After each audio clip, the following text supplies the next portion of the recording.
Your exam begins now. कोई भी cheating नहीं करेगा, ठीक है? करो करो। क्या हुआ, नहीं आ रहा है? कौन सा वाला? फॉर्मूला ही गलत लगाया है। फॉर्मूला शीट में देखो, फोर्थ वाला फॉर्मूला है। किसी को कोई डाउट है तो हाथ उठाना। हाँ, क्या हुआ? कराया है ये वाला क्वेश्चन, 3 दिन पहले कराया है।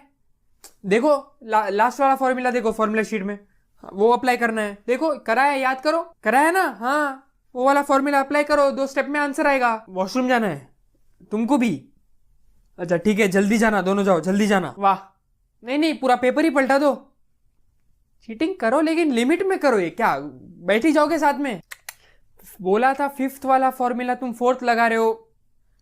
लाओ, लास्ट 20 मिनट्स। अभी के लिए मैं 10 मिनट के लिए बाहर जा रहा हूं, तो तब जो करना है करो, लेकिन जब मैं आऊंगा कोई चीटिंग करते हुए दिखना नहीं चाहिए।